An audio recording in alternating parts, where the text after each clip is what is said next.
Tumanggi si Senate Blue Ribbon Committee Chairman Senator Panfilo Lacson sa mungkahi ni Senator Rodante Marcoleta na ipatawag ang abogadong si Attorney Petchy Rose Espera sa ginanap na investigasyon. Matatanda ang sinabi ni Attorney Espera na peke ang notaryo sa affidavit ng surprise witness ni Marcoleta na si Orly Gutesa.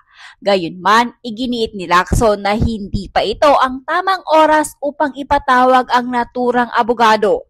Paliwanag ng senador, hawak na ng Manila Regional Trial Court o RTC ang usapin kahit wala siyang nakikitang pangangailangan na dalhin pa sa pagdinig si Attorney Espera. Dagdag pa ni Lacson, dapat hayaang gumulong muna ang proseso sa korte bago kumilos ang Senado kaugnay sa isyung ito.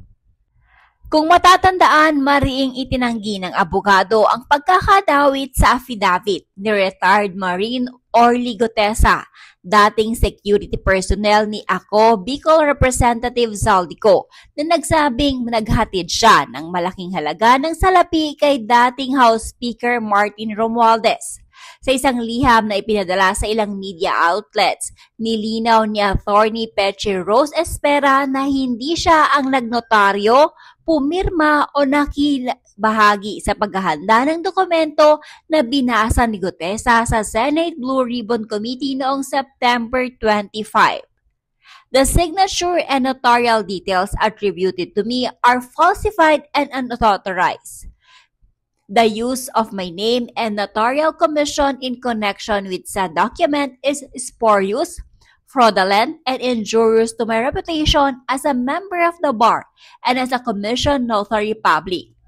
Dahil sa pagtangging ito ni Attorney Espera, nababalot ngayon ng duda ang legalidad ng affidavit ni Gutesa. Tinututukan ng publiko kung paano ito makakaapekto sa kredibilidad ng kanyang testimonya sa investigasyon ng Senado. Nauna nang sinabi ni Senator Ping Lacson na posibleng makasuhan ng perjury kung mapatunayang pineke ni Gutesa ang kanyang affidavit.